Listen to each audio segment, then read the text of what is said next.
scientists and Giordano Bruno were treated when they advanced such heretical notions as the fact that the Earth rotates around the sun. I think what we've seen here is a social lag effect regarding the fact that Mars is inhabited.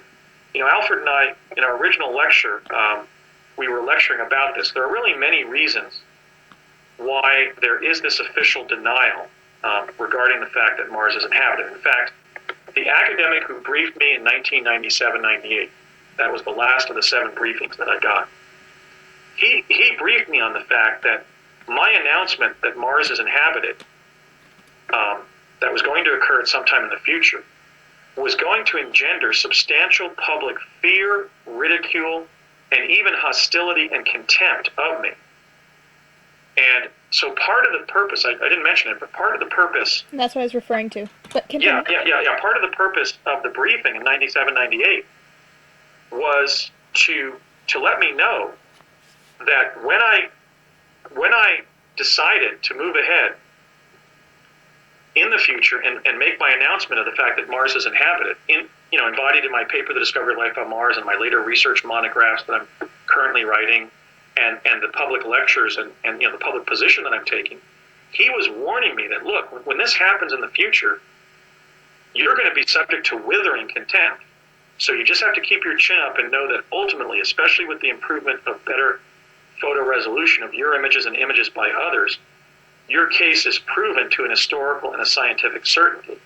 So I was really given not just data from my paper that I published in 2008, I was given the kind of quantum coaching that the U.S. intelligence agencies have been engaging, at least the CIA has, for 4 years now.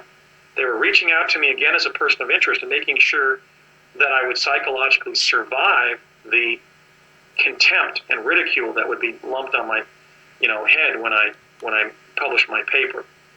And I was aware of that by the time the paper was published, because I was having discussions with Alfred about the fact that I was recovering these memories of the briefings. Now let me just, because it's come up, let me just give you some ideas as to why I think my announcement of this simple discovery in natural science or natural history has been met with such negative responses by both university academics, science journalists, and figures in exopolitics and ufology. I think the first is probably groupthink. And so the criticisms of me and of the data, I think, are being made in defense of the establishment scientific view that life cannot and therefore must not exist on Mars. In other words, it's just the consensus wisdom that Mars is not inhabited. Like the planet's not hollow. Huh? Like how they say, I'll save it for the next tape. Okay. Yeah, like they're focusing on just the fact that we've just been to the moon and not Mars. That Apollo has, put 12 human beings on the surface of the moon, but nobody's been to Mars. The group consensus is that not only nobody from Earth has been on Mars, but that life doesn't exist there because it's too cold or too barren or what have you. But in fact, my paper shows that Mars is inhabited because it has pictures of humanoids in it, and I didn't Photoshop them into the paper. Their original data from NASA proves that Mars is inhabited. All I did is I was observant, and I found that data, and I packaged it in a way that made a convincing argument of that fact. Okay, so groupthink clearly has had its impact in causing this negative reaction to my announcement of my discovery of life on Mars. Another factor I would cite would be brainwashing. If you look at a lot of the criticisms of me, like some of the blanket criticisms that were made in chat rooms anonymously, it seems to be actual government disinformation that was scripted to reinforce the public's brainwashing that Mars is not inhabited, and at the same time suppress my data to the contrary. So I think it's difficult to reason with brainwashed people, but unfortunately, all of us were brainwashed even in our schooling that Earth is the only inhabited planet in our solar system. So that's very difficult for people to overcome that brainwashing. It's also the same with the Earth. Yeah, and so certainly if our good friend Dr. Brooks Agnew is successful in launching his expedition to the inner Earth, we might learn, for example, that, as many people have long alleged, that the Earth itself is hollow. But these kinds of ideas, that the Earth is hollow, that the Moon is hollow, and that Mars and possibly other planets in our solar system are inhabited, go against the grain of the brainwashing that the public has been subject to, and that was being reinforced in the government disinformation that was being directed at my discovery of life on Mars, both in science journalism that was being written and in anonymous blogging where I was simply being criticized personally in a groundless way by obviously some members of the general public, but also undoubtedly government disinformants who were just attacking my character. They're paid to do that. My discovery. They're paid to do that. Yeah, and some of it was so very superficially, obviously, government disinformation.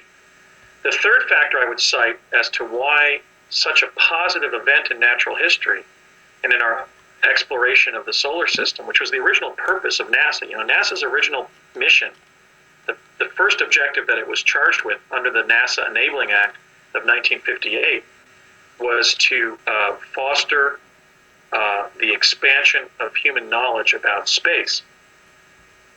So unfortunately, my doing so went against the grain of how NASA has actually been functioning, which is to study what's going on other planets, but then suppress their data. So brainwashing is certainly a large part of it. The third factor I would cite would be fear. The discovery of life on Mars evokes fear of different things, of the new. People are generally afraid of new things, what they might mean. The unknown, could this be a threat? And the strange. And certainly when there's the discovery of something new, anything new carries with it a possible threat. So I think that it was clear that some people were reacting, not hysterically, but certainly phobically, out of just mere fear about the notion that there could be life on the planet, which every 2 years, Mars supplants Venus as the planet that comes closest to our planet. It's literally our celestial neighbor. There's probably life on Venus, too. Well, there may be. Certainly, we know that the surface temperature of Venus is about 600 degrees Fahrenheit. We do know that life forms exist near volcanic vents that are very hot in the ocean. So since life can survive at 600 degrees Fahrenheit, there might be primitive life forms on Venus, but there could even be, for all we know, advanced life forms that can survive at a higher temperature. We always think about life forms being in a physical 3D form, but there's, many different dimensions of life forms as well. Right, and Venus also might be inhabited in other dimensions where the temperature isn't 600 degrees. That's right. It's 60 degrees Fahrenheit. Parallel realities. That's the case. So I do know this. I know that Mars is inhabited with indigenous life and also with human life from Earth because we have personnel up there.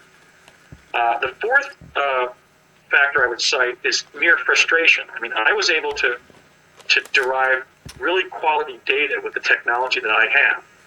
But in preparing that data and then publishing it, I found that there is no standard of visual resolution on the internet. So some people who have been criticizing me simply have inadequate technology. They're assuming that if they can't see it on their screen, it's not there, and I'm crazy or lying. But that's not the case. But, we only use 30% of our eyes, so there's a heck of a lot that we're not seeing. It's just so silly that people, respond or think like that. Well, that frustration is both technical and perceptual. On the technical level, I used an excellent set of technologies to get high-quality images. When I, for example, show my images on my computer screen or in a PowerPoint demonstration to the mass public, 3/4 of the people who attend my lectures agree that they see what I see in the pictures. So that's a kind of a focus group that establishes that it's not my perception that's seeing what's in the images. It's a common human experience to look at my data and see what I'm saying is in it. The other 25% who don't see what we see in the data